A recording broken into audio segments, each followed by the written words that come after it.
Hello students, welcome to Global Online. This is Ankita Sood. So NTA UGC net paper 1 के final preparation के लिए full syllabus revision session आज से हम शुरू कर रहे हैं, जिसमें टीचिंग एप्टीट्यूड को नेक्स्ट 60 मिनट्स के अंदर हम कंप्लीट कवर करने वाले हैं। लेटेस्ट एग्जामिनेशन के पैटर्न के हिसाब से ये वो टॉपिक्स हैं जो कि बार बार एग्जाम में पूछे जाते हैं। तो अगर अभी भी आप लोग एक महीने में सिर्फ ये टॉपिक्स को अच्छे से पढ़ लेते हो तो मैं आपको 100% श्योरिटी देती हूँ कि पेपर 1 में इजीली 80 प्लस स्कोर किया जा सकता है। तो सबसे पहले हम देखेंगे टीचिंग का इंट्रोडक्शन, यानी कि शिक्षण का परिचय। अभी जैसे मैं आप लोगों को पढ़ा रही हूँ, ये टीचिंग है। आप लोग मेरे वीडियो से, मेरे सेशन से कुछ सीख रहे हो, वो लर्निंग होती है। मेजर ऑब्जेक्टिव जो होता है टीचिंग का, वो लर्निंग को इफेक्टिव बनाना ही होता है। अब एक टीचर, एज अ टीचर आप लोगों की ये रिस्पॉन्सिबिलिटी होती है कि आप कुछ भी पढ़ा रहे हो, वो एक ऐसे लेवल पर पढ़ाओ, एक ऐसे तरीके से पढ़ाओ कि जो भी आपके स्टूडेंट्स हैं या जो भी आपके लर्नर्स हैं, वो उस चीज को अच्छे से समझ भी जाएं एंड एक्चुअल में एग्जामिनेशन के लिए वो चीजें इंपॉर्टेंट भी हो। Main objective of effective teaching is learning. Teaching is the purposeful direction and management of the learning process. अब देखो, अब जैसे आप सभी मेरे सेशंस को देख रहे हो, इसके पीछे आपका और मेरा एक पर्पस है। ठीक है, कुछ उद्देश्य है। मेरा उद्देश्य ये है कि मुझे जितना भी नॉलेज है वो मैं आपके साथ शेयर करूं, एंड आपका ये पर्पस है कि आप अपना जेआरएफ अचीव करो। एंड एक प्रॉपर तरीके से मैनेज कर कर अगर हम टीचिंग लर्निंग प्रोसेस को पूरा करते हैं तो ही उस टीचिंग लर्निंग प्रोसेस को सक्सेसफुल माना जाता है। इसके साथ ही एग्जामिनेशन में टीचिंग से रिलेटेड कुछ डेफिनेशंस भी पूछी जाती हैं। जैसे कि एग्जाम्पल लेते हैं, प्रीवियस ईयर क्वेश्चन से ही पूछा गया था कि एपीजे अब्दुल कलाम एपीजे अब्दुल कलाम जो थे, उन्होंने टीचिंग के बारे में क्या कहा था? उन्होंने कहा था कि टीचिंग एक बहुत ही ज्यादा नोबल प्रोफेशन है, जो कि किसी भी स्टूडेंट की, किसी भी पर्सन के फ्यूचर को एक अच्छा कैरेक्टर देता है, एक अच्छी शेप में लेकर आता है, उनका कैलिबर बढ़ाने में मदद करता है। तो इस तरीके से आपको कुछ डेफिनेशंस दी हो सकती हैं एंड पूछा जा सकता है कि किन्होंने ये स्टेटमेंट कही थी। तो जब भी नोबल प्रोफेशन की बात आए, जिससे कि एक पर्सन के फ्यूचर को हम बदल सके, वो कहा था एपीजे अब्दुल कलाम जी ने। ओके, इसी के साथ अब आता है नेक्स्ट पॉइंट, जिसमें कहा है teaching is a process of providing opportunities for students to produce relatively permanent change through engagement in experiences provided by the teachers. ठीक है, जो भी अपने एक्सपीरियंस से टीचर्स उनको चीजें देते हैं, नॉलेज देते हैं, स्टूडेंट्स कैसे उन सब चीज को इस्तेमाल करके अपने बिहेवियर में एक परमानेंट चेंज, एक पॉजिटिव चेंज ला सकते हैं। इसके बाद एक जो नेक्स्ट नया कॉन्सेप्ट आया है, वो है एजुकेशन से रिलेटेड। एजुकेशन को लेकर के कौन से फिलोसोफर ने क्या बातें कही थी, ये बहुत बार एग्जाम में आता है। जैसे कि स्वामी विवेकानंद जी ने कहा था, education as the manifestation of perfection already in man. अब देखो, किसी पर्सन में, आप कोई पर्सन है, अगर आप में कोई एक कला है, आप में कोई गुण है, कोई टैलेंट है, अब उस टैलेंट को एक अच्छे तरीके से प्रेजेंट कैसे किया जाए, सबके सामने कैसे लाया जाए, या किसी पर्सन को खुद भी नहीं पता होता कि मुझ में ये गुण है, ये टैलेंट है, ये सब चीजें सामने लाने में मदद करती है एजुकेशन। तो ये एक मैनिफेस्टेशन होता है of perfection already in man. दूसरा है एरिस्टोटल। खास तौर पर अगर आप इंग्लिश लिटरेचर के स्टूडेंट्स हो तो एरिस्टोटल की बहुत सी डेफिनेशंस आपको पता होनी चाहिए। इसमें इन्होंने कहा है कि creation of a sound mind in a sound body, स्वस्थ शरीर में स्वस्थ मस्तिष्क का निर्माण करना ही एजुकेशन होता है। जॉन डेव्यू ने कहा था, education as the power by which man is able to control his environment and fulfill his possibilities. अब देखो, सिंपल सी लैंग्वेज में मैं चीजें बताती हूँ आपको। आपके सामने एक एजुकेटेड पर्सन है और एक अनएजुकेटेड पर्सन है।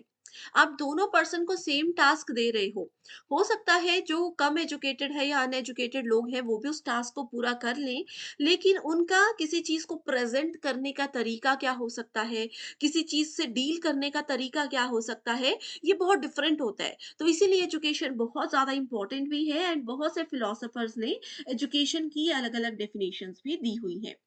स्वामी विवेकानंद की एक और डेफिनेशन ये भी है कि he defines education is the manifestation.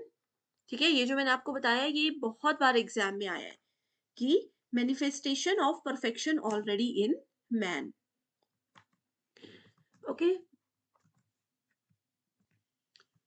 आगे बढ़ने से पहले आपको बता देती हूँ कि एग्जाम को क्वालिफाई करने के लिए स्टूडेंट्स पेपर वन बहुत इंपॉर्टेंट होता है। जैसे ये फाइनल प्रिपरेशन के लिए 60 मिनट सेशन में लेकर आई हूँ, इसके साथ ही ये बहुत ज़रूरी है कि आप इस समय में मॉक टेस्ट को अटेम्प्ट कीजिए, जितने ज़्यादा हो सके उतने ज़्यादा एमसीक्यूज को प्रैक्टिस कीजिए। आपके पेपर वन के फाइनल प्रिपरेशन के लिए कंप्लीट कोर्स भी हम लेकर आए हैं, जिसमें हम आपको फुल सिलेबस वीडियो लेक्चर्स देते हैं। डेली लाइव लेक्चर्स के साथ यहाँ पर पूरा सिलेबस आपको कवर करवाया जाएगा, हिंदी इंग्लिश दोनों लैंग्वेजेस में। कोर्सेज अवेलेबल हैं यहाँ पर, previous year questions and most expected MCQs के साथ आपके सारे कॉन्सेप्ट क्लियर करवाए जाएंगे। फुल सिलेबस नोट्स आपको मिलते हैं। 60 प्लस मॉक टेस्ट है जिसमें से एज इट इज क्वेश्चंस आएंगे। साथ ही एक महीने में आपको ये 2000 प्लस एमसीक्यू क्वेश्चन बैंक को जरूर फॉलो करना चाहिए इसमें, क्योंकि आपको मिलते हैं previous year questions, repeated questions and most expected questions की सीरीज, वो भी आंसर्स एंड डिटेल्ड एक्सप्लेनेशन के साथ। एक्सप्लेनेशन आपको हेल्प करती है, अगर किसी क्वेश्चन में आपके कॉन्सेप्ट क्लियर नहीं है तो आपको उसका डिटेल्ड एक्सप्लेनेशन हेल्प करेगा। गिवन नंबर्स पर कांटेक्ट करके भी आप इस पूरे कोर्स की जानकारी ले सकते हो। इसके लिए सिर्फ एक ही बार फीस देनी है, 3600 रुपीज। फ्री वीडियोस के एक्सेस के लिए ग्लोबल ऑनलाइन ऐप को जरूर डाउनलोड कीजिए। स्टोर सेक्शन पर सर्च बार में आपको कोर्स का नाम लिखना है। इस कोर्स के ओवरव्यू को अच्छे से देख लीजिए। अगर आप लोग जून 2024 की तैयारी कर रहे हो तो भी ये कोर्स आपके लिए बेनिफिशियल है। कंटेंट पर क्लिक कीजिए, यहाँ पर फ्री डेमो वीडियोस है, यूनिट वाइज फोल्डर्स हैं जहां पर आपको theory lectures, MCQ lectures and test मिल जाएंगे। ये बेस्ट कोर्स है एग्जाम को क्वालिफाई करने के लिए। एंड यहाँ पर एग्जाम को ध्यान में रखते हुए, एग्जामिनेशन के लेवल को ध्यान में रखते हुए ही कोर्सेज आपके लिए बनाए गए हैं। गिवन नंबर्स पर भी कांटेक्ट करके आप हमारी टीम से इस कोर्स की पूरी जानकारी ले सकते हो। इसी के साथ अब बात करते हैं तीसरे इंपॉर्टेंट टॉपिक की, जिसका नाम है major philosophies and approaches in education. ये टॉपिक आपको सिलेबस में नहीं मिलेगा, लेकिन इसमें से श्योर क्वेश्चंस आते ही हैं। सबसे पहला है three bases of education. Education के थ्री बेसिस होते हैं। तीन चीजों पर एजुकेशन निर्भर करता है। पहला है फिलॉसफी, दूसरा है साइकोलॉजी, साइकोलॉजी, ठीक है, और तीसरा आ जाता है हमारे पास सोशल नीड्स, सोशल नीड्स। ये तीन चीजों पर एजुकेशन निर्भर होती है। इसमें सबसे पहले फिलॉसफी हमें बताती है कि वाई। अगर एजुकेशन में किसी चीज का आपको आंसर नहीं मिल रहा, आपके दिमाग में क्वेश्चन है कि हम ये क्यों पढ़ रहे हैं, क्या इसका रीजन है, तो एजुकेशन के बेसिस में फिलॉसफी आपको इसका आंसर जानने में मदद करती है। साइकोलॉजी बताती है हाउ, कि किसी प्रॉब्लम से कैसे बाहर निकला जाए, वो साइकोलॉजी के अंदर आता है। एंड सोशल नीड्स बताती है व्हाट, कि आपकी क्या नीड्स है एंड कैसे उसको फुलफिल किया जा सकता है। तो ये तीन है बेसिस ऑफ एजुकेशन। ओके, इसके बाद यहाँ पर स्टूडेंट्स एक और क्वेश्चन एग्जाम में आता है कि फादर ऑफ एजुकेशन किसको कहा गया है। ये क्वेश्चन बहुत बार एग्जाम में आया है। इसका आंसर मुझे कमेंट करके बताइए। अगर नहीं पता है तो भी मुझे बता दीजिएगा, मैं आपका रिप्लाई कमेंट में ही कर दूंगी, ठीक है। अगला है आइडियलिज्म। आइडियलिज्म को बोला जाता है आदर्शवाद। ओके, आदर्शवाद हमें ये बोलता है कि जो भी गॉड होता है, कई लोग आपने देखे होंगे ना, वो आदर्शवादी होते हैं। उनका कहना होता है कि जो हमारे स्पिरिचुअलिज्म वाली चीजें होती है, जो हमारे भगवान के द्वारा कही गई बातें हैं, गीता में कही गई बातें हैं, सिर्फ वही सत्य है। इसके अलावा इंसान जो कहते हैं वो कुछ भी सत्य नहीं है। अब कई लोग ऐसा मानते हैं कि समय के साथ साथ हमें भी जीवन में परिवर्तन लाने चाहिए, लेकिन आइडियलिज्म ये कहता है कि जो चीजें स्पिरिचुअल होती हैं, जो चीजें गॉड से रिलेटेड होती हैं, उनमें कभी भी बदलाव नहीं लाए जा सकते। उनमें जो लिखा है उसी को हमेशा फॉलो किया जाना चाहिए। That is called idealism. इसकी एक बेसिक टर्म है, वो है माइंड एंड सेल्फ। तो यहाँ पर जो भी आपको ये टर्म नजर आती है, जहां पर भी ये टर्म आपको नजर आती है, आपने डायरेक्टली आइडियलिज्म को ही करेक्ट आंसर आइडेंटिफाई कर लेना है, ठीक है। इसमें कहा है कि जो भी चीजें इस संसार में बनाई गई हैं, भगवान के द्वारा ही बनाई गई है। असली नॉलेज जो होता है इंसान का, वो उसके माइंड से ही उसको मिलता है। आसपास के लोगों से जो चीजें सीखी जाती है वो टेम्परेरी होती हैं। ये सब चीजें आइडियलिज्म में कही गई हैं। एंड आइडियलिज्म के बारे में किस किस ने कहा है, तो इसके बारे में सबसे पहले तो प्लेटो ने भी डेफिनेशंस दी थी, ये एक फिलोसोफर का नाम है। इसके बाद स्वामी दयानंद दयानंद जी है, स्वामी विवेकानंद जी है और श्री अरविंदो है। ये सब आइडियलिज्म के मेन प्रोपोनेंट थे, इनका नाम एग्जाम में जरूर पूछे जाते हैं। और साथ में इन सब का ये मानना था कि हमारी जो स्पिरिचुअल बुक्स होती हैं, उनमें जो भी चीजें कही है वो निरपेक्ष है, यानी कि एब्सोल्यूट है, और बिल्कुल इटर्नल है और अनचेंजिंग है, जिनको किसी भी हालत में कोई भी इंसान बदल नहीं सकता। एंड एजुकेशन के साथ अगर इसको रिलेट करने की बात की जाए, तो इसमें कहा जाता है कि इसमें हमेशा मॉरल एंड वैल्यू एजुकेशन पर ही ध्यान दिया जाता था, कि किस पर्सन के लिए कौन सी चीज एक्चुअल में इंपॉर्टेंट थी, वो चीजें यहाँ पर सिखाई जाती थी। सो ये जितने भी पॉइंट्स मैंने बताए, ये प्रीवियस ईयर क्वेश्चन से ही लेकर आई हूँ, ठीक है। इसके बाद अगला आ जाता है नेचुरलिज्म, यानी कि प्रकृतिवाद। नेचुरलिज्म आइडियलिज्म का बिल्कुल ऑपोजिट है। ये कहता है कि nature alone represents the entire reality.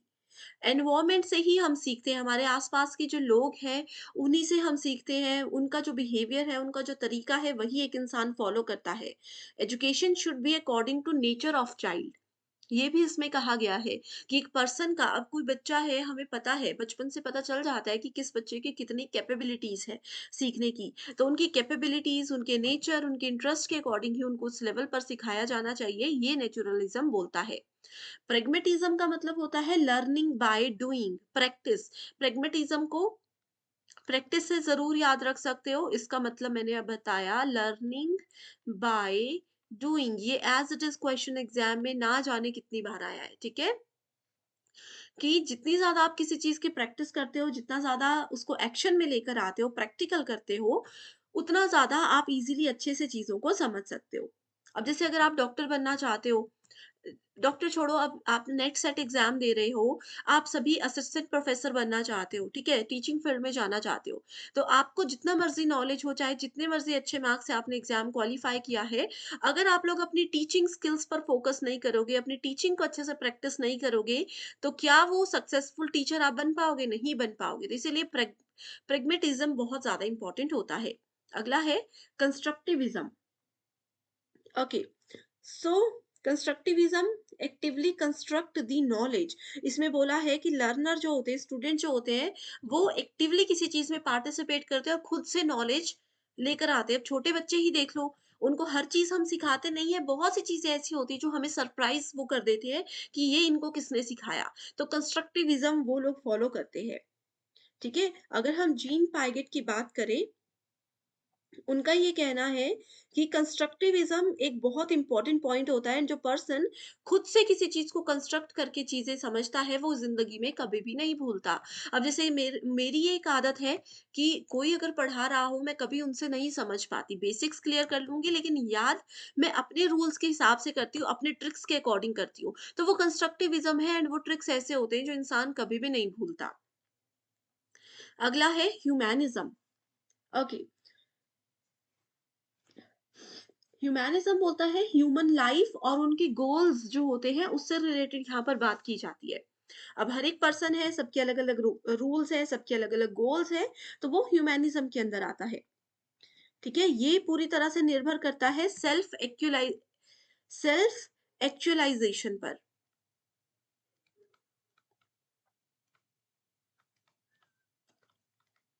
पूरी तरह से सेल्फ एक्चुअलाइजेशन पर ये निर्भर करता है।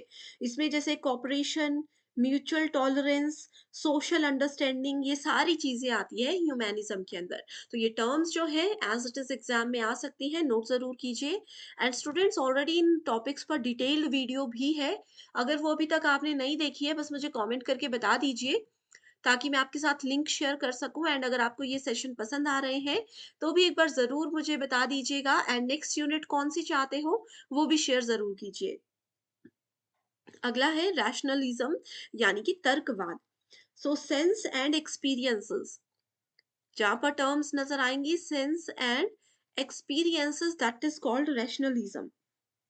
जो भी चीजें हम अपनी सेंसेस से, अपने एक्सपीरियंस की मदद से सीखते हैं, वो रैशनलिज्म के अंदर आता है। एग्जिस्टेंशियलिज्म, इसके अंदर आ जाता है इंडिविजुअल की एग्जिस्टेंस, उसकी फ्रीडम, उनके जो भी चॉइसेस होते हैं, उन सब के बारे में अगर कहीं पे बात की गई है तो गो फॉर एक्सिस्टेंशियलिज्म। अगला है behaviourism. So behaviourism, it assumes that the learner is a passive organism who may be conditioned to learn new behavior। अब देखो, आपका बेसिक बिहेवियर जो होता है किसी पर्सन का, वो कोई नहीं बदल सकता, लेकिन फिर भी आप अगर किसी पर्सन के साथ रोज मिलते हो, पूरा पूरा दिन साथ रहते हो, तो उनकी कुछ ना कुछ आदतें आपके अंदर आ ही जाती हैं। अभी आप चाहे जितने मर्जी बड़ी उम्र में हो, जितने मर्जी छोटी उम्र में हो, बिहेवियरिज्म सबके ऊपर बराबर काम करता ही है। ऑब्जर्वेबल बिहेवियर होता है, आपको साथ वाले की आदतें या आपकी आदतें साथ वाले में जाएंगी ही जाएंगी। नेक्स्ट है gestalt psychology. Gestalt psychology भी बहुत इंपॉर्टेंट है। It believes that the whole is greater than sum of its parts, कि छोटी छोटी चीजें जो है उनको मिला करके भी हम वो नहीं बना सकते जो एक बड़ी चीज हमें देती है, एक बड़ा नॉलेज जो हमें देता है। ओके, सो ये 10 इंपॉर्टेंट फिलोसफीज थी जो कि एग्जाम में बार बार पूछी गई है। एजुकेशन से रिलेटेड कुछ टर्म्स हैं, बहुत ज़्यादा इंपॉर्टेंट है, जून 2023 के एग्जाम में एज इट इज़ आई थी। इसमें कहा था जैसे कि basic education, Wardha education system किसने इंट्रोड्यूस किया था? महात्मा गांधी जी ने। Learning to take place in nature and from nature, जैसे मैंने नेचुरलिज्म हमने पढ़ा, है ना, वही चीज है। वो किसने दिया है? रविंद्रनाथ टैगोर ने ये स्टेटमेंट दी है नेचुरलिज्म के बारे में। रविंद्रनाथ टैगोर ने हमें बताया है। Integral education, Shri Aurobindo. Focus on spiritual aspects of Indian philosophy, जो भी हमारे स्पिरिचुअल चीजें हैं इंडियन फिलोसफी के हिसाब से उन पर फोकस किया जाए, ये कहा था डॉक्टर सर्वपल्ली राधाकृष्णन ने। एज इट इज आई थी स्टेटमेंट्स, फटाफट इसको नोट कर लीजिए, फटाफट पढ़ लीजिए। श्योर है कि एक क्वेश्चन आएगा ही आएगा, ठीक है। Okay, next we have basic teaching models, जो कि बहुत ज्यादा इंटरेस्टिंग सेक्शन है। पेडागॉजी है सबसे पहले। पेडागॉजी मॉडल जो होता है, ये एक बेसिक और पारंपरिक यानी कि कन्वेंशनल मॉडल होता है। ये सिर्फ और सिर्फ फोकस करता है art and science of teaching पर। Art and science of teaching पर ये फोकस करता है। एंड एग्जामिनेशन में जो इसमें से क्वेश्चन आता है वो है कि स्टेप्स क्या होते हैं पेडागॉजी मॉडल के, यानी कि शिक्षा शास्त्र मॉडल के कितने और कौन कौन से स्टेप्स होते हैं। इसमें बेसिकली 5 स्टेप्स होते हैं। सबसे पहला है प्रिपरेशन, उसके बाद है प्रेजेंटेशन। पहला है प्रिपरेशन, यानी कि किसी चीज को कैसे आप प्रिपेयर करते हो। दूसरा है कैसे किसी चीज को आप प्रेजेंट करते हो। उसके बाद है एसोसिएशन, यानी कि जिस जगह पर आप उस चीज को प्रेजेंट कर रहे हो, कैसे उसको एसोसिएट करके लिंक करके वहां पर रिप्रेजेंट करना है। उसके बाद अगला आ जाता है जर्नलाइजेशन। एंड लास्ट आ जाता है एप्लीकेशन। ये है 5 स्टेप पेडागॉजी मॉडल के, ठीक है। यहाँ से एग्जाम में क्वेश्चंस आते हैं। Okay, linking new material to relevant existing ideas, ये प्रिपरेशन होता है कि अपने पुराने नॉलेज को यूज करके नए आइडियाज को कैसे आप लोग इजीली जनरेट कर सकते हो। दूसरा आ जाता है andragogy. Andragogy model, learners are self directed. Self directed andragogy मतलब खुद से। इतने इसमें स्टूडेंट्स एक्टिव होते हैं कि वो खुद को समझते हैं कि कौन सी चीज हमारे लिए सही है, कौन सी चीज गलत है, कैसे किस चीज को फॉलो किया जाए। ओके, एंड्रागॉजी मॉडल में they don't receive knowledge but interpret through discovery. And या इसमें सेल्फ इवैल्यूएशन भी होता है, अपना मूल्यांकन खुद वो करते हैं। यहाँ पर उनको मूल्यांकन के लिए किसी टीचर, किसी एजुकेटर या किसी की भी ज़रूरत नहीं है। तो ऐसे जो समझदार बच्चे होते हैं, जो अपना अच्छा-बुरा समझते हैं, अब जैसे आप लोग हो, आप लोगों को कोई देखने वाला नहीं है, शायद आपके घर वाले भी नहीं आपको बोलते होंगे कितना पढ़ा, टेस्ट लेते हैं, कुछ नहीं बोलते होंगे। तो ये स्टूडेंट्स ऐसे होते हैं, अडल्ट स्टूडेंट्स होते हैं जो कि अपना अच्छा-बुरा समझते हैं। उनकी खुद की तैयारी कैसी चल रही है, वो भी अच्छे से समझते हैं और उस अकॉर्डिंग तैयारी आगे भी करते हैं। सो एंड्रागॉजी में हमेशा अडल्ट लर्निंग को फॉलो किया जाता है। एंड इसका मेजर पॉइंट होता है कि सेल्फ इवैल्यूएशन ये हमेशा करते हैं। नेक्स्ट है एंड्रोगॉजी पेडागॉजी के साथ साथ एक और मॉडल होता है ह्यूटागॉजी। इसमें से काफी कम क्वेश्चंस आते हैं, लेकिन पढ़ लीजिए। सेल्फ डिटर्मिनेशन लर्निंग इसको कहा जाता है, सेल्फ डिटर्मिनेशन लर्निंग। ठीक है। एक टर्म और है, प्रीवियस ईयर क्वेश्चंस में आया था बार बार, कि पेडागॉजी को और क्या बोला जाता है। पेडागॉजी को एंगेजमेंट टर्म के साथ रिलेट किया जाता है, एंड्रागॉजी को कल्टीवेशन के साथ, कल्टीवेशन के साथ रिलेट किया जाता है, एंड ह्यूटागॉजी को realization, it goes with realization. ठीक है। सो ये 3 टर्म्स है, ये अगर आपने याद रख ली तो काफी इजी हो जाएगा आप लोगों को क्वेश्चन समझने में। पेडागॉजी एंगेजमेंट, एंड्रागॉजी कल्टीवेशन, और ह्यूटागॉजी रियलाइजेशन। ओके। अगला मॉडल है Robert Glazers model of teaching. इस मॉडल का एक दूसरा नाम भी होता है, जिसको कहा जाता है teach the teacher, teach the teacher model. And ये एक फ्रेमवर्क होता है टीचिंग के लिए, जो कि मेजर फोकस करता है स्टूडेंट्स की एक्टिव पार्टिसिपेशन पे, कि क्लास में कोई भी एक्टिविटी हो रही है तो ये पूरा ध्यान रखता है कि स्टूडेंट्स अच्छे से पार्टिसिपेट करें, एंड फीडबैक पर भी यहाँ पर मेजर फोकस रखा जाता है।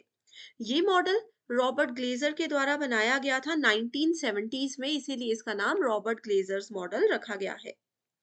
ओके। इसमें 3 मेन फेजेस होते हैं, 3 स्टेप्स पर ये फॉलो करता है। पहला है प्रेपरेशन, दूसरा होता है प्रेजेंटेशन, एंड तीसरा होता है प्रैक्टिस। एग्जाम में ये पूछा जाता है कि रॉबर्ट ग्लेजर्स मॉडल कौन से 3P प्रोसेस पर काम करता है, तो वो है preparation, presentation and practice. Okay. Next model है SAMR model, SAMR SAMR model. तो सबसे पहले तो SAMR की आपको फुल फॉर्म पता होनी चाहिए। एस का मतलब होता है सब्स्टिट्यूशन, ए का मतलब होता है ऑगमेंटेशन, एम का मतलब होता है modification, and R stands for redefinition, R stands for redefinition here. ठीक है। सो ये इसकी फुल फॉर्म है। This framework provides, this is basically provided for educators, जहां पर मल्टीपल इंटीग्रेटेड लेवल्स होते हैं, एंड ये चीज का ध्यान रखा जाता है कि जितने भी इंटीग्रेटेड लेवल्स होते हैं इन पर अच्छे से क्लासरूम में फोकस किया जाए। ठीक है। सो एग्जाम में सिर्फ इसकी फुल फॉर्म ही पहले पूछी जा सकती है, इससे ज्यादा कुछ नहीं पूछा जाता। सब्स्टिट्यूशन में बेसिकली फोकस किया जाता है कि यहाँ पर कैसे हम लोग टेक्नोलॉजी का यूज करें। Technology here acts as a direct tool substitute with no functional change, जैसे कि गूगल अर्थ, ये सब चीजों को हम यूज करते हैं। ऑगमेंटेशन होता है, यहाँ पर टेक्नोलॉजी का यूज किया जाता है एज डायरेक्ट टूल सब्स्टिट्यूट। ठीक है। ये होता है डायरेक्ट टूल सब्स्टिट्यूट, यहाँ पर भी डायरेक्ट टूल सब्स्टिट्यूट के रूप में यूज किया जाता है, specially for functional improvements.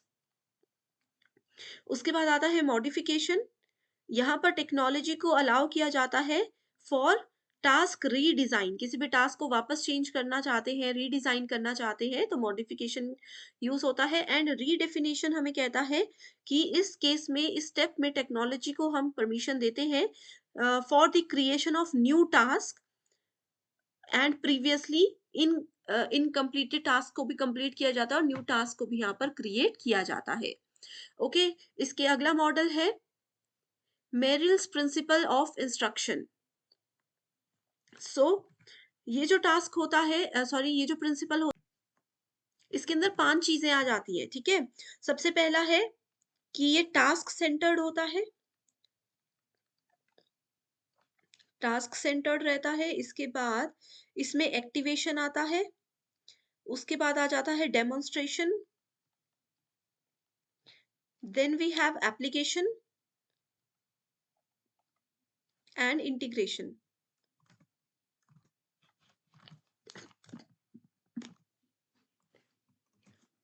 Next is ADDIE model of instructional design. So यहाँ पर एडी की फुल फॉर्म होती है analyse, design, develop, implement and evaluate. तो यही इसकी फुल फॉर्म भी है एंड यही इसके स्टेप्स भी हैं। अगला आ जाता है हमारे पास 5E instructional model of e learning. So 5E model में आपको पता है कि 5 E होते हैं, ठीक है।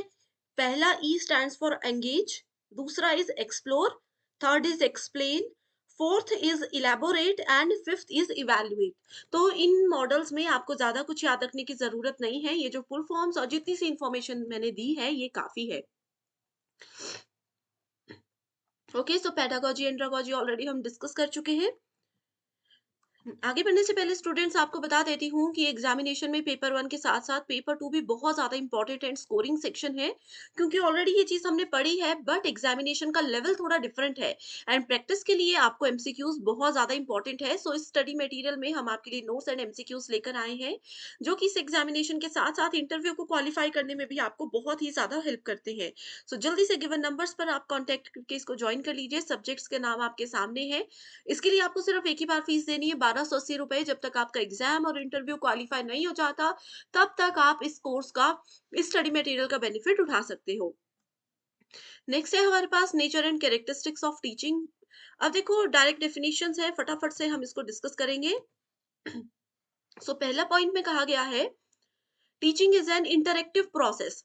अब मैं आप लोगों को पढ़ा रही हूँ, मैं आप लोगों को होमवर्क क्वेश्चंस भी दे रही हूँ। मान लीजिए हम क्लासरूम में बैठकर पढ़ रहे हैं, ऐसे में मैं आपसे बात करे जाऊं, बोले जाऊं, लेकिन आप लोग कुछ रिस्पॉन्स ही नहीं दे रहे हो, ना यस में ना नो में, कोई जवाब ही नहीं दे रहे हो, तो हमारी टीचिंग लर्निंग इंटरेक्टिव नहीं होगी, रिस्पॉन्सिव नहीं होगी।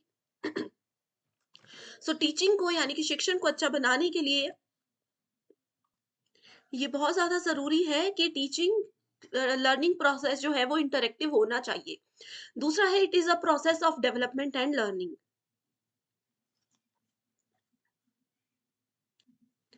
अब ऐसे में क्या हो रहा है, मैं आप लोगों को कुछ पढ़ा रही हूँ, टीचिंग चल रही है, आप लोगों की डेवलपमेंट भी हो रही है, कुछ नया भी सीख रहे हो और लर्न भी कर रहे हो। Next point is teaching causes a change in behaviour. अब मैं आपको कुछ पढ़ा रही हूँ, ऐसा नहीं है कि आप एकदम से ही एक क्लास के बाद ही बिहेवियर चेंज हो जाएगा, लेकिन अगर अगर अच्छी टीचिंग आपके साथ हो रही है, आप एक अच्छे लर्नर हो, अच्छे से चीजों को समझ रहे हो, तो आपके बिहेवियर में चेंज होना भी निश्चित है। एक पॉजिटिव चेंज की यहाँ पर बात हो रही है। टीचिंग एक कला है, साथ ही एक विज्ञान भी है। अब किसी पर्सन को नॉलेज बहुत ज्यादा है लेकिन वो अपनी बात प्रेजेंट नहीं कर पा रहा, वो अपना नॉलेज बच्चों के साथ शेयर करके उनको चीजें नहीं समझा पा रहे, तो इसका मतलब है कि वो टीचिंग बेस्ट नहीं है, क्योंकि उनके पास टीचिंग का आर्ट नहीं है। और साइंस इसमें ये कहता है कि किस लेवल के स्टूडेंट्स को आप क्या पढ़ा रहे हो, वो बहुत ज्यादा इंपॉर्टेंट है। अगर छोटे बच्चों को मैं इतनी फास्ट, इतनी ज्यादा जल्दी जल्दी कुछ चीजें पढ़ाऊं तो वो समझ पाएंगे, नहीं समझ पाएंगे। ठीक है, एंड आप लोगों को इतने बड़े जो यूजीसी नेट और सेट एग्जाम की तैयारी कर रहे स्टूडेंट्स हैं, आप लोगों को अगर मैं बिल्कुल छोटे बच्चों की तरह एक-एक चीज़ बोर्ड पे लिख कर पढ़ाऊँ, तो वो भी एक गलत तरीका हो जाएगा पढ़ाने का। सो इसीलिए टीचिंग को आर्ट और साइंस कहा गया है। फेस टू फेस एनकाउंटर है, लेकिन यहाँ पर क्योंकि ऑनलाइन क्लासेस चल रही है, तो ये वाला पॉइंट सब जगह भी एप्लीकेबल नहीं होता। Teaching is observable, measurable and modifiable skilled occupation. किसी पर्सन के पास टीचिंग का स्किल होना बहुत ज़रूरी है। कैसे बात प्रेज़ेंट करनी है, कई लोगों को शौक भी होता है, नॉलेज भी होता है, टीचिंग स्किल्स भी होती है, लेकिन और भी बहुत सी चीजें हो जाती हैं, स्किल्ड ऑक्यूपेशन यानी कि और भी चीजें हो जाती है कि वो अपनी बात प्रेजेंट नहीं कर पाते। तो इसीलिए एक स्किल्ड पर्सन ही एक टीचर बन सकते हैं। Teaching is both a conscious and N unconscious process. Memory level से रिफ्लेक्टिव लेवल पर काम करता है, ये हम अभी आगे डिस्कस करेंगे डिटेल में। टीचिंग के साथ साथ कुछ चीजें और होती है, training, conditioning, instruction and indoctrination. ये टॉपिक में से पहले क्वेश्चंस आते थे, अभी नहीं आते, तो इसको आप इग्नोर कर सकते हो। सो लेवल होते हैं टीचिंग के 3। ठीक है, स्मृति स्तर का शिक्षण जिसको मेमोरी लेवल ऑफ टीचिंग बोला जाता है। दूसरा है बोध स्तर का शिक्षण जिसको कि अंडरस्टैंडिंग लेवल ऑफ टीचिंग कहा जाता है। और अगला है चिंतन जिसको कि रिफ्लेक्टिव लेवल ऑफ टीचिंग कहा जाता है। सो ये 3 लेवल्स बहुत इंपॉर्टेंट होते हैं। अब देखो, इस टेबल को याद रख लो, सारे क्वेश्चंस इजीली सॉल्व हो जाएंगे। सो मेमोरी लेवल सबसे लोएस्ट लेवल होता है, सबसे छोटा लेवल होता है, जिससे छोटे बच्चों को रोट लर्निंग करवाई जाती है, रट्टा मारकर चीजें पढ़ाई जाती हैं। That is taken under memory level. तो ये हार्वर्ड के द्वारा प्रेजेंट किया गया था। रोट लर्निंग होती है, बच्चे को हम बोलेंगे ए फॉर एप्पल, तो वो रट्टा मारकर ए फॉर एप्पल याद रख लेंगे, उनको शायद पता भी नहीं होगा कि एप्पल होता क्या है, क्या उसका यूज है, तो वो थॉटलेस होती है। ओरल और रिटन टेस्ट इसमें लिए जाते हैं, लोअर क्लासेस में होते हैं, टीचर सेंटर्ड होते हैं, जो टीचर पढ़ाना चाहें, जैसे टीचर पढ़ाना चाहें, क्योंकि बच्चे को इस लेवल पर कुछ भी पता नहीं होता है। Next is understanding level of teacher teaching. ये मिडिल लेवल होता है टीचिंग का, जिसको कि मॉरिसन के द्वारा प्रेजेंट किया गया था। ये थॉटफुल होता है। Mastery of subjects by developing understanding. ठीक है, यहाँ पर क्या था, जैसे बच्चे को एबीसीडी सिखाई गई फटाफट से, यहाँ पर बच्चों को एबीसीडी का मीनिंग बताया जाएगा कि ए फॉर एप्पल होता है, एप्पल एक फ्रूट होता है, इसको खाया जाता है। तो अंडरस्टैंडिंग लेवल में मेमोरी लेवल के नॉलेज को एक अपर लेवल पर ले जाकर चीजों को डिटेल में एक्सप्लेन किया जाता है।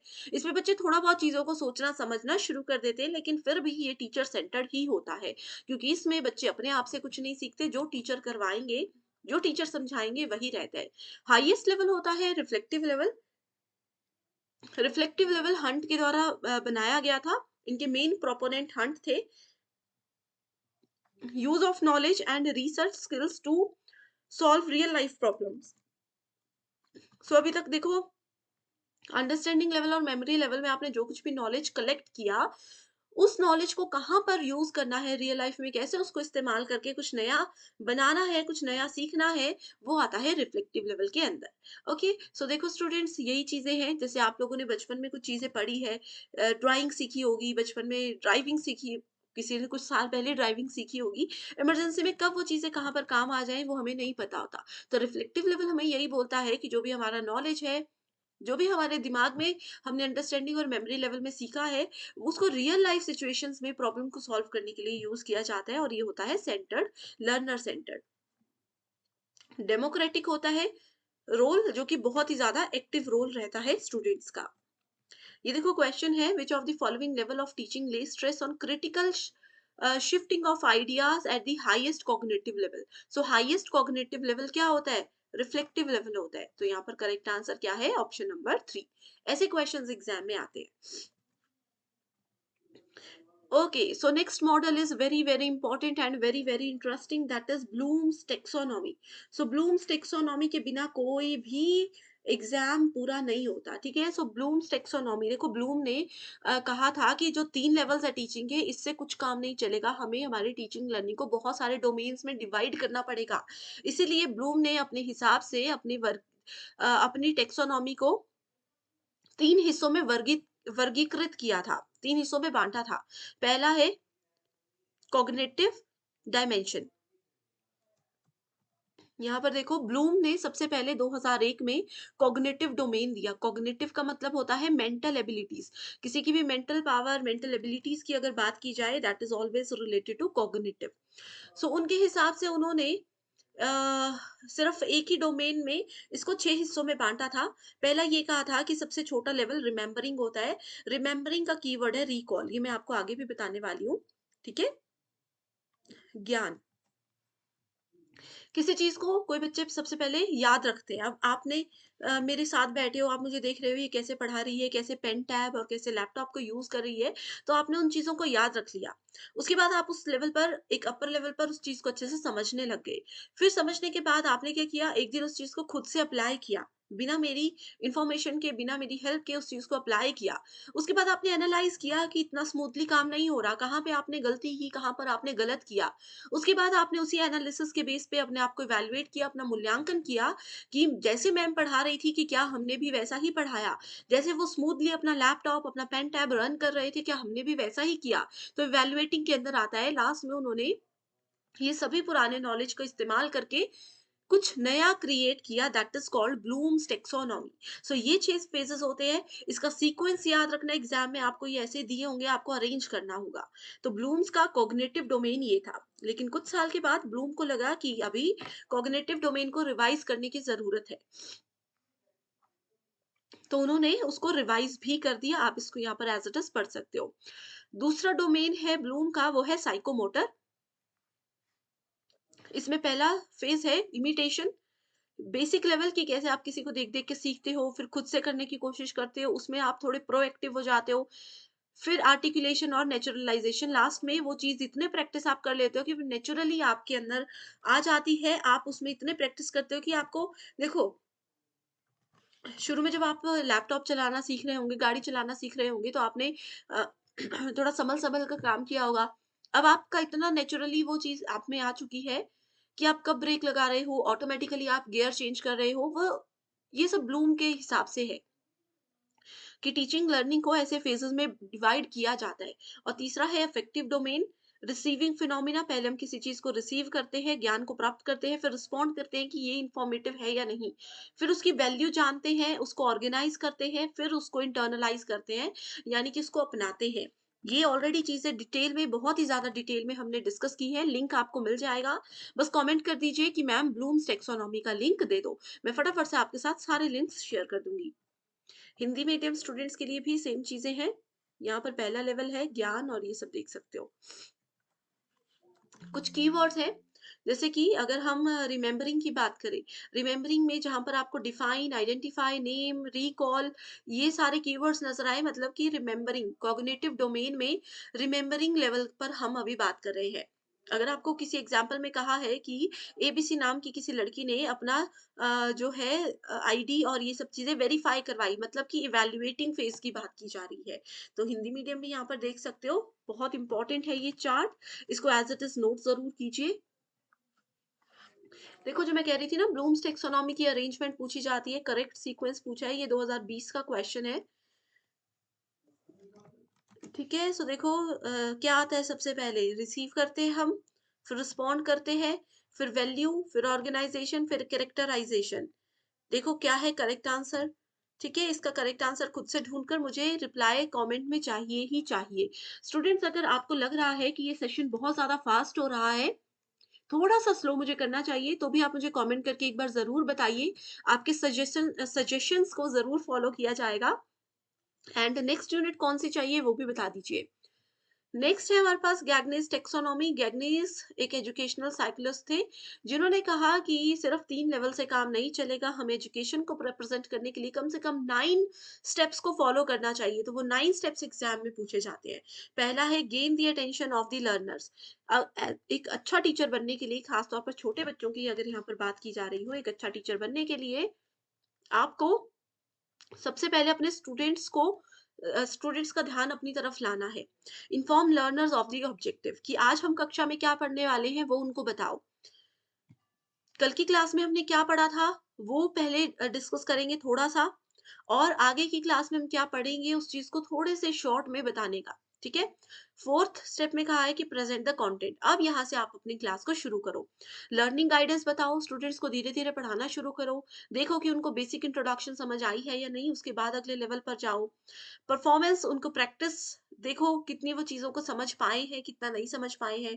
उसके बाद फीडबैक भी उनको प्रोवाइड करो कि कहाँ पर कमी रह रही है, कहाँ पर वो चीज़ों को और अच्छे से समझ सकते हैं। उनकी परफॉर्मेंस को असेस करो, and enhance retention and transfer to the job. Okay, so इस तरीके से 9 स्टेप्स में इस चीज़ को गैगने ने डिवाइड किया था। ओके, अब जैसे कि इतनी देर से हम टीचर सेंटर्ड और लर्नर सेंटर्ड मेथड की बात कर रहे हैं, जो भी स्टूडेंट्स हैं, अगर आप टीचिंग एप्टीट्यूड पढ़ रहे हो तो टीचर लर्नर सेंटर्ड आपको आना ही चाहिए। ठीक है, टीचर सेंटर्ड वो होते हैं जिसमें टीचर फोकस रखता है, टीचर क्या पढ़ाएंगे, कैसे पढ़ाएंगे, वो सब डिसाइड करते हैं। लर्नर सेंटर में लर्नर पर फोकस रखा जाता है, लर्नर कौन से तरीके से पढ़ना चाहते हैं, कैसे पढ़ना चाहते हैं, वो सब चीजें आती है। और ये आती है mixed strategy. Teacher centre basically जो बहुत बड़े बड़े क्लासरूम्स होते हैं जहाँ पर 100-200 बच्चे एक साथ हों, वहां पर लर्नर सेंटर्ड यूज किया जाता है। एंड ट्यूशंस वगैरह या स्मॉल क्लासरूम्स में इंडिविजुअल मेथड्स को यूज किया जाता है, एंड मीडियम साइज में स्मॉल ग्रुप मेथड्स को यूज किया जाता है। अब लेक्चर मेथड क्या होता है, टीम टीचिंग और टीवी वीडियो प्रेजेंटेशन, ये सब आते हैं टीचर सेंटर में। बस इसके नाम पढ़ लीजिए, याद रख लीजिए, रट्टा नहीं मारना है कि टेबल को रट लो।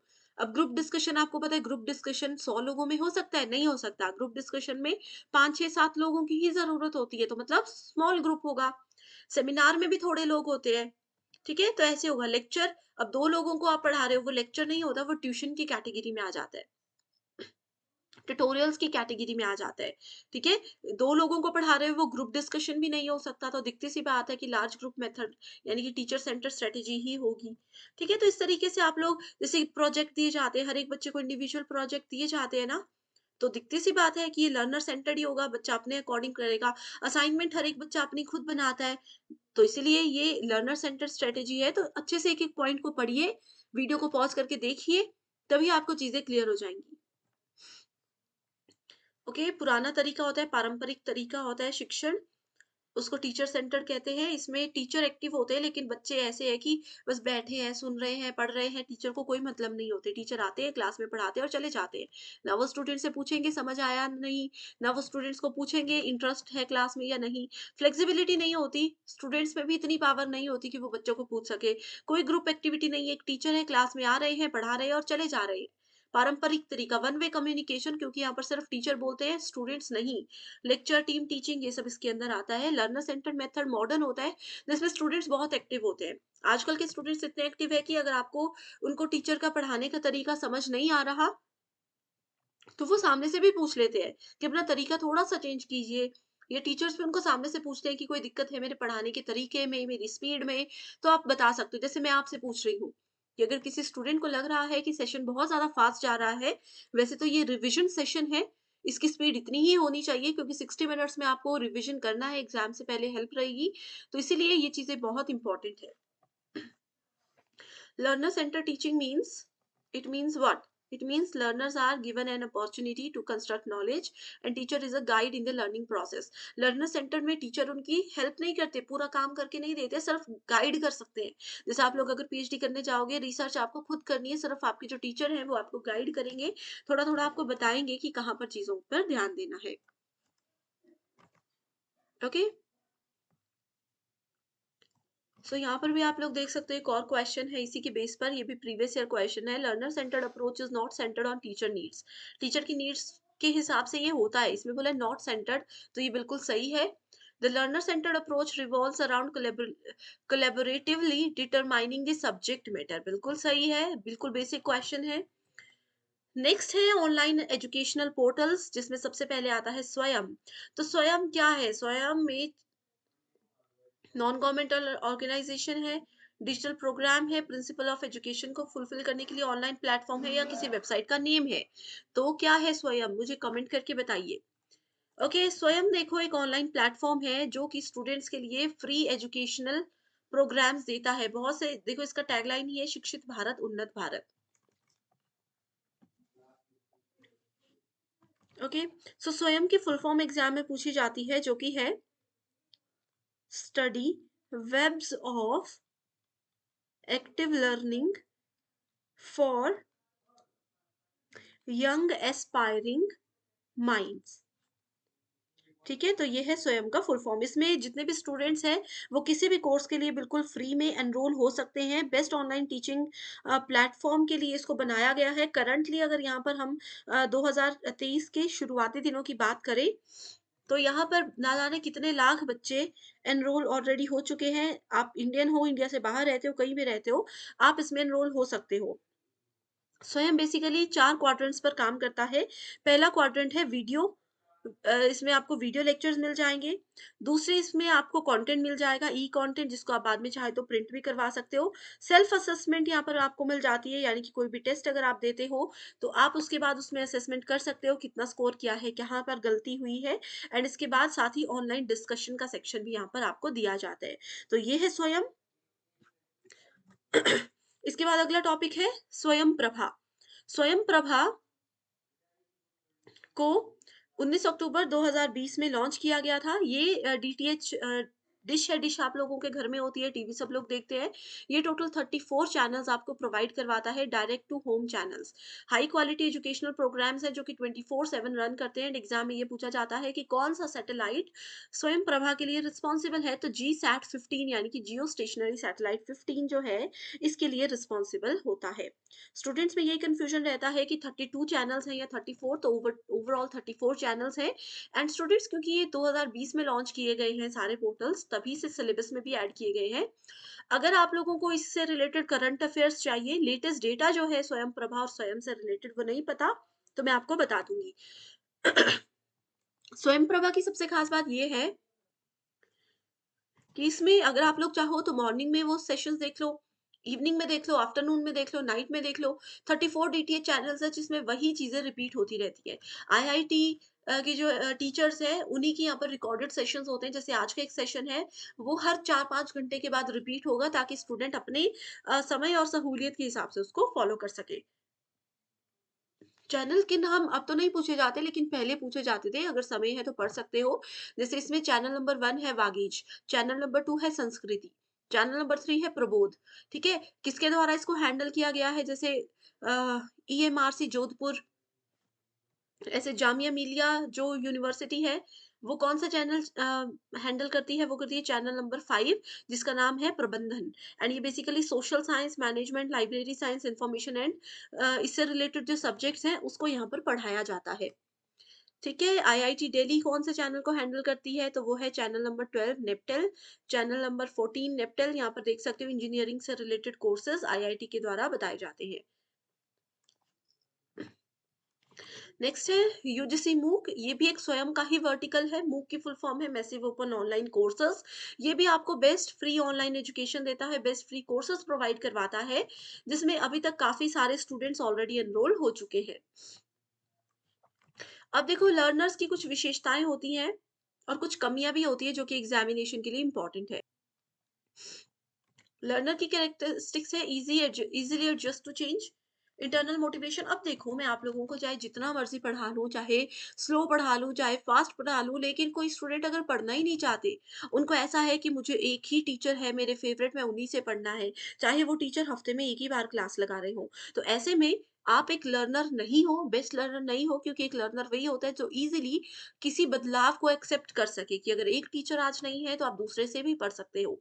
इंटरनल मोटिवेशन होना ज़रूरी है। अगर स्टूडेंट खुद से ही इंटरेस्टेड नहीं है पढ़ने में, तो उसको कोई भी पढ़ा नहीं सकता। सोशियो कल्चरल बैकग्राउंड होना चाहिए, लर्निंग पावर देख लो, सिर्फ छोटे-छोटे से पॉइंट्स हैं, ज़्यादा इसमें कुछ भी नहीं है। फैक्टर्स कौन-कौन से जो कि टीचिंग को इफ़ेक्ट करते हैं? टीचर, लर्नर और एनवायरनमेंट। अब सिर्फ 3 पॉइंट्स ऐसे नहीं है। टीचर के एंड पे कौन-कौन सी चीज़ें ऐसी हैं जो कि उनके शिक्षण को प्रभावित करती हैं? जैसे मान लीजिए मैं एक टीचर हूँ, मान लो कि मुझे बेसिक नॉलेज ही नहीं है, मुझे ये भी नहीं पता कि यूजीसी नेट एग्ज़ाम क्या है, क्या इससे बनते हैं, क्या इसके फ़ायदे हैं, क्या इसका सिलेबस है। तो सबसे पहला फैक्टर यही हो जाएगा हमारी टीचिंग को अफ़ेक्ट करने में। कि बच्चे मेरे पास आ गए, उनको पता है, अब मैं उनको बता ही नहीं पा रही हूँ, मुझे नॉलेज ही नहीं है, ना मुझे टॉपिक का नॉलेज है, ना मुझे सब्जेक्ट का नॉलेज है, ना मुझे सिलेबस का नॉलेज है। तो ये एक ऐसा फैक्टर हो गया, एक ऐसा कारक हो गया जो कि मेरे शिक्षण को प्रभावित कर सकता है। लर्नर के पॉइंट ऑफ व्यू से ये हो सकता है कि लर्नर इंटरेस्टेड ही नहीं है। कोई स्टूडेंट ऐसा है जो कि पायलट बनना चाहते थे, लेकिन उनके पेरेंट्स को शौक था कि हमारा बच्चा असिस्टेंट प्रोफेसर बने और वो ज़बरदस्ती से एग्ज़ाम में आ गए। तो वो चाहे जितनी मर्ज़ी कोशिश कर ले, वो इतने इंटरेस्ट के साथ पढ़ ही नहीं पाएँगे, ईज़ीएस्ट चीज़ों को भी समझ नहीं पाएँगे। अब जैसे मैं अपने पूरे एफर्ट्स कर रही हूँ आप बच्चों को पढ़ाने के लिए कि एग्ज़ाम में कम टाइम है, स्टूडेंट्स को नहीं पता चल रहा कैसे पढ़ना, तो मैंने सोचा चलो 60 मिनट्स में आपको हर एक चीज़ दे देते हैं। तो ऐसे में स्टूडेंट्स को अगर इंटरेस्ट ही नहीं है, स्टूडेंट्स अगर ध्यान से मेरी क्लास को सुन ही नहीं रहे हैं, तो उनको इस क्लास की वैल्यू, इस क्लास की अहमियत और इसके बेनिफिट्स पता ही नहीं चलेंगे। तो ये कुछ ऐसे कारक हैं जो कि आपको सक्सेस से रोक सकते हैं। ये फैक्टर्स हैं टीचिंग के। एनवायरनमेंट में ये हो सकता है कि टीचर को भी नॉलेज है, स्टूडेंट्स भी पढ़ने में इंटरेस्टेड है, लेकिन आसपास का जो पर्यावरण है वो शांत नहीं है। आसपास शोर इतना है, गाने चल रहे हैं, बच्चे रो रहे हैं, कुछ हो रहा है कि पढ़ाई हो ही नहीं पाती। मेरे घर के आसपास इतना शोर है कि मैं अपने सेशंस रिकॉर्ड ही नहीं कर पाती। तो वो एनवायरनमेंट भी एक फैक्टर होता है जिसकी वजह से एक टीचर लर्नर जितने मर्जी इंटरेस्टेड हो पढ़ाने में, वो नहीं उसको सक्सेसफुल कर पाते हैं। उसके बाद 2 टाइप के लर्नर्स होते हैं जिससे एग्ज़ाम में क्वेश्चन्स आते हैं, एडोलेसेंट लर्नर्स छोटे बच्चे, और जिसको कि किशोरावस्था के बच्चे बोला जाता है। इनकी 4 कैरेक्टरिस्टिक्स होती है, academic, social, emotional and cognitive. Academics होती है जो स्कूल वगैरह से रिलेटेड है, moving from concrete to abstract, basic से थोड़े एक लेवल अप जाते हैं। मूड स्विंग्स बहुत आते हैं, छोटे बच्चे देखे नहीं, एक बात पे रो जाएँगे, एक बात पे हँस जाएँगे। मॉडलिंग बिहेवियर होता है सोशली उनका, एक लेवल तक बच्चे ऐसे होते हैं ना, जैसे अगर हम 5th 6th 7th के आसपास के बच्चों की भी बात करें, तो वो बच्चे ऐसे होते हैं कि वो चाहते हैं कि हमारी एक आइडेंटिटी हो, हमें लोग अच्छे से पहचाने, स्कूल में भी वो चाहते हैं कि हमारी एक इमेज अच्छी हो, इमेजिनरी इमेज भी वो अपनी साथ लेकर चलते हैं। कॉम्प्लेक्सिटी की अंडरस्टैंडिंग उनमें होती है। एक एज आपने बहुत बार अपने पेरेंट्स से भी सुना होगा कि एक एज होती है, उसमें अगर आप कुछ भी सीखना चाहो तो बहुत जल्दी से सीख सकते हो, तो वो कॉग्निटिव के अंदर आता है। हिंदी मीडियम यहाँ पर देख सकते हो और किशोर अवस्था की मुख्य विशेषताएं भी देख सकते हो। अगला है अडल्ट लर्नर्स, ये बहुत समझदार होते हैं, इनको अपने अच्छे बुरे भला बुरा सब पता होता है। एकेडमिक, इमोशनल, सोशल, कॉग्निटिव 4 होती हैं। बड़ी चीज़ों को कैसे अचीव करना है ये इन बच्चों को पता होता है। इनको ये पता है कि 1 मंथ में हम यूजीसी नेट एग्ज़ाम नहीं कर सकते। क्यों? क्योंकि अभी 1 ही महीने में तो सिलेबस भी पूरा नहीं होता। इनको ये पता है कि कम से कम 4 से 5 महीने हमें सिलेबस पूरा करने में लगेंगे, उसके बाद जाकर पेपर कहीं पर क्वालीफाई होगा। तो एकेडमिक्स में वो इतने स्ट्रॉन्ग होते हैं, उनको पता है कि बड़ी चीज़ को अचीव करने में समय लगता है और कैसे हमें उसको कंट्रोल में रखना है। इमोशनल होता है sense of control and self directed, prefer learning community, आसपास अच्छे समझदार लोगों के साथ रहना पसंद करते हैं। अगर आपको लगता है कि आप जीवन में कुछ करना चाहते हो और आपके आसपास कोई बिगड़े हुए फ्रेंड्स आपके बन गए, तो आप धीरे धीरे उनसे बाहर निकलने लग जाओगे। ठीक है, apply new knowledge and skills, जिससे कि वो नया कुछ भी कभी भी सीख सकते हैं। ओके। सो अडल्ट लर्नर्स की कुछ विशेषताएं भी होती हैं, जैसे कि वो लीडरशिप क्वालिटीज होती है, एक्सपीरियंस होता है, अपील, रिस्पेक्ट, नोबल स्टाइल्स इनमें रहते हैं। Next is factors affecting teaching related to, ये हमने ऑलरेडी पढ़ लिया। ठीक है, हमने टीचर लर्नर सपोर्ट मटेरियल होता है, जैसे मेरे को नॉलेज भी है, आप पढ़ना भी चाहते हो, लेकिन मेरे पास लैपटॉप ही नहीं है, मैं कैसे पढ़ाऊंगी? मेरे पास व्हाइट बोर्ड ब्लैक बोर्ड ही नहीं है, मैं कैसे पढ़ाऊंगी? इंस्टीट्यूशन जहाँ पर मैं जॉब करती हूँ, जहाँ पर मैं पढ़ाती हूँ, वो मुझे फैसिलिटीज ही नहीं दे रहे, तो वो चीजें भी प्रभाव डाल सकती हैं हमारी टीचिंग लर्निंग में। एनवायरमेंट हम डिस्कस कर चुके हैं, कॉम्पिटेंसी यानी कि क्षमता। अब जैसे कि आपके सेशन के लिए मैं लगातार बिना ब्रेक के 60 मिनट से बोल रही हूँ, ठीक है, तो ये क्षमता होना भी जरूरी है। एक अच्छी टीचिंग के लिए क्या-क्या चीज़ें ज़रूरी है? डायग्नोसिस, पहले तो देखो, डायग्नोज़ करना है, आपको समझना है, ठीक है? स्टूडेंट्स की क्या, आप किसी जगह पर जा रहे हो, आपके टीचर पहले दिन आपको नहीं पढ़ाते। वो क्या करते हैं, पहले दिन सिर्फ़ ध्यान रखेंगे, इंट्रोडक्शन लेंगे, इससे वो सिर्फ़ इंट्रोडक्शन लेकर आपका नाम जानकर कुछ बड़ी चीज़ अचीव नहीं करते। वो एक्चुअल में स्टूडेंट्स को पहले दिन ऑब्ज़र्व करते हैं कि किस लेवल के बच्चे हैं, कितनी इनमें अंडरस्टैंडिंग है, किस चीज़ में इनको इंटरेस्ट है, तो वो डायग्नोसिस होता है। डायग्नोज होने के बाद, पहले दिन डायग्नोसिस के बाद दूसरे दिन से फिर लेवल जो है टीचिंग का, उस अकॉर्डिंग टीचर डिसाइड करते हैं कि क्या पढ़ाना है, कैसे पढ़ाना है, कौन सी चीजें उनके लिए जरूरी है, कैसे कैसे गाइडेंस की उनको जरूरत है, ये सब चीजें फिर उसमें देखी जाती है। Then direction, a teacher offer directional plans, एक टीचर ही एक बच्चे को अच्छा डायरेक्शन प्रोवाइड करवा सकता है, एक अच्छे से गाइड कर सकते हैं। एंड फीडबैक बहुत इंपॉर्टेंट पार्ट है, कि कहीं पर भी टीचिंग लर्निंग हो या जनरल बातचीत की अगर हम यहाँ पर बात करें, तो फीडबैक बहुत जरूरी होता है। मेथड्स ऑफ टीचिंग में ऑलरेडी हमने डिस्कस कर लिया है, online offline methods, teacher centred, learner centre, देखो ऑनलाइन मेथड ऑफलाइन में आता है, लेक्चर मेथड, डिस्कशन मेथड, ये सब चीजें। ठीक है, ऑनलाइन में हमने स्वयं स्वयं प्रभा मूक देख लिया था। लेक्चर मेथड्स होते हैं डिस्कशन में, जहाँ पर बच्चों को इकट्ठे इकट्ठे बिठा करके कोई भी टॉपिक दे दिया जाता है डिस्कशन के लिए। डेमोन्स्ट्रेशन में उनको डेमो करके प्रैक्टिकल करके चीजें बताई जाती है। क्वेश्चन आंसर मेथड में भी डिस्कशन की तरह ही होता है, क्वेश्चन आंसर्स पूछे जाते हैं। बस सेशन में डिफिकल्ट लेवल के क्वेश्चन होते हैं, उनको कुछ एक टाइम लिमिट दी जाती है कि इसमें आपको आंसर्स देने हैं। ब्रेनस्टॉर्मिंग सेशन में भी एक टॉपिक ऐसा दिया जाएगा जिसके बारे में बच्चों को कुछ भी नॉलेज नहीं होता है, उनको कहा जाएगा कि खुद से नॉलेज गेन करने की कोशिश करो, खुद से इसके बारे में चीजें ढूंढने की कोशिश करो। और प्रोजेक्ट तो आपको पता ही है, स्कूल कॉलेज में बहुत से प्रोजेक्ट्स दिए जाते थे जो कि बच्चों को अपने एंड पर कंप्लीट करने होते थे। नेक्स्ट है ब्लेंडेड लर्निंग, जिसको मिश्रित शिक्षण कहा जाता है। क्लासरूम लर्निंग और ऑनलाइन लर्निंग दोनों को मिला करके इसमें साथ रखा जाता है। अब जैसे क्लासरूम में टीचर पढ़ा रहे हैं, लेकिन साथ में उन्होंने लैपटॉप या बड़ी स्क्रीन रखी है जिसमें वो डिजिटली भी आपको पढ़ा रहे हैं, ये होता है मिश्रित ब्लेंडेड लर्निंग। फ्लिप्ड लर्निंग होता है लेक्चर एंड होमवर्क एक्टिविटीज। ठीक है, लेक्चर आप लोगों को इस तरीके से दिया जाएगा। ट्रेडिशनल में क्या होता था, पहले लेक्चर दिए जाते थे और होमवर्क दिया जाता था। उसके बाद फ्लिप्ड लर्निंग में लेक्चर आप लोगों को लैपटॉप कंप्यूटर्स की मदद से पढ़ाए जा रहे हैं और क्लासरूम एक्टिविटीज के लिए आपको स्कूल में बुलाया जा रहा है, ये होता है फ्लिप्ड, यानी कि उसको उल्टा कर दिया, फ्लिप कर दिया।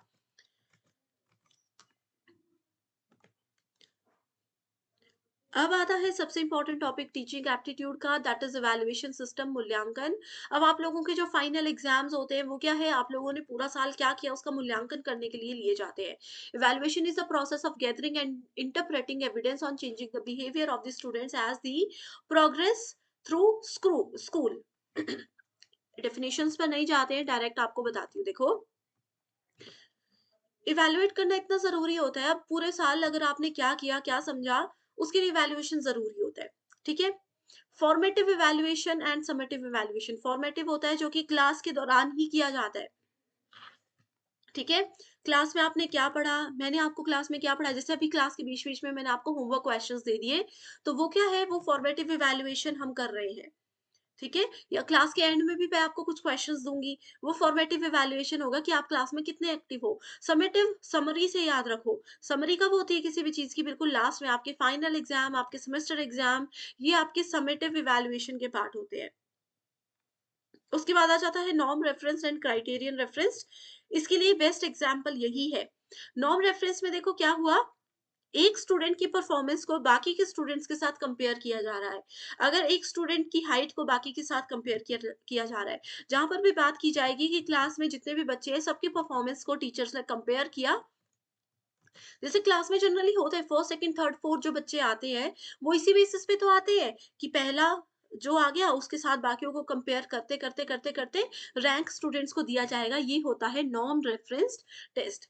क्राइटेरियन रेफरेंस में क्राइटेरिया सेट कर दिया जाता है, जैसे यूजीसी नेट सेट में क्राइटेरिया है कि जिनके भी बच्चों के 40% स्कोर होगा मिनिमम, वो क्वालिफाई किए जाएंगे, ठीक है?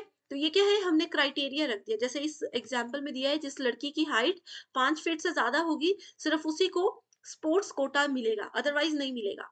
तो ये क्राइटेरिया हमने निर्धारित यहाँ पर कर दिया, ठीक है? फॉर्मेटिव, समेटिव, और ये एग्जाम में सबसे ज्यादा पूछा जाता है। इसके बाद क्वालिटेटिव और क्वांटिटेटिव टेक्निक्स भी होती हैं जो कि बहुत ही ज्यादा इंपॉर्टेंट है। एक क्वेश्चन यहाँ पर एग्जाम में आया है, बहुत बार आया है ये question, formative evaluation tends to accelerate the pace of learning.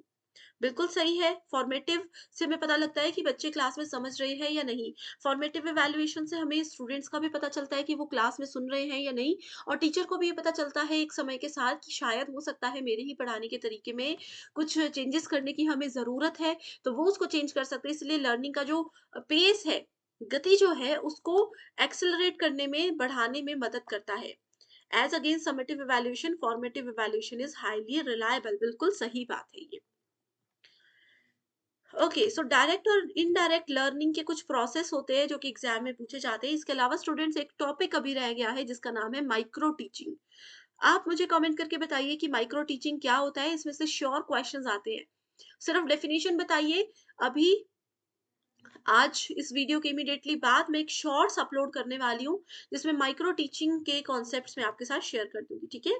Direct और इनडायरेक्ट लर्निंग प्रोसेस देखो, अभी जो मैं आपको पढ़ा रही हूँ ये एक प्रॉपर क्लासरूम सेटअप है। आप भी बैठे हो, मैं भी बैठी हूँ, आपको पता है 3 बजे क्लास होती है तो पढ़ना है। तो ये एक डायरेक्ट लर्निंग का प्रोसेस है। इनडायरेक्टली आप लर्निंग कैसे कर सकते हो, कोई बच्चे गेम्स के थ्रू सीखते हैं, कई बच्चे जो वीडियोस देखते हैं अपने सोशल मीडिया पर, वहां से भी कई लोग कितना कुछ सीख जाते हैं, है ना? तो वो दो तरीके की लर्निंग होती है। पहला है reception, gaining attention by making some abrupt changes in stimulus and stimuli. Important पर ही फोकस करेंगे। रीइंफोर्समेंट बहुत बार आता है एग्जाम में। रीइंफोर्समेंट होता है स्टूडेंट्स को जब भी फीडबैक दिया जाता है, कंपल्सरी होता है क्लासरूम में कि फीडबैक देना ही देना है, that is called reinforcement. Retrieval and reinforcement, additional performance by learners and it entails feedback also, additional extra information students ने दे दी है, स्टूडेंट्स को दे दी गई, एंड साथ में उसको फीडबैक भी दिया गया। Generalization means more practice of varied problem so as to increase the retention. Generalization का यही मतलब होता है, किसी भी प्रॉब्लम से बाहर निकलने के लिए जितना ज्यादा आप प्रैक्टिस करोगे उतना बाहर निकल सकते हो। जैसे कई बच्चे हमें बोलते हैं कि 3 आवर्स तक हम लगातार नहीं बैठ सकते, एग्जाम में कैसे बैठेंगे? तो जितना प्रैक्टिस करोगे, अभी भी देखो 1 मंथ है, आज ये वीडियो मैं रिकॉर्ड कर रही हूँ 6 नवंबर को, 6 दिसंबर से एग्जाम है, ठीक है? तो आप 1 मंथ तक, 3 आवर्स तक लगातार पेपर सॉल्व करने की प्रैक्टिस कीजिए, बैठने की प्रैक्टिस कीजिए, इजीली आप अचीव कर सकते हो, ठीक है? Retrieval to working memory, stimulating recall of prior knowledge, ये मैंने आपको बताया था। रिट्रीवल का मतलब ही होता है कभी भी प्रायर नॉलेज को, पुराने नॉलेज को कैसे नई जगह पर इस्तेमाल करके हम नए आइडियाज को जनरेट कर सकते हैं। तो ये है direct indirect learning process. So I hope students आपको ये सेशन बहुत पसंद आया है। ये सेशन आपके लिए बहुत ही ज़्यादा इंपॉर्टेंट है, बहुत ही ज़्यादा हेल्पफुल है।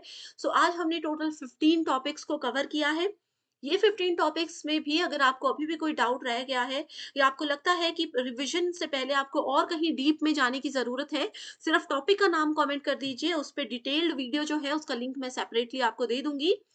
एंड अगर ये वीडियो पसंद आई है तो प्लीज़ कमेंट करके मुझे मोटिवेट करने के लिए ही एक बार रिप्लाई ज़रूर कीजिएगा। एंड नेक्स्ट यूनिट कौन-सी चाहिए वो भी बताइए, एंड वीडियो को लाइक ज़रूर करके 10 में से आप मुझे कितना स्कोर करोगे, जैसे हमने इवैल्यूएशन की बात की, वैसे ही 10 में से आप मुझे कितना इवैल्यूएट करोगे ये भी मुझे ज़रूर बताना। So thank you so much for watching this video and I wish you all the very best.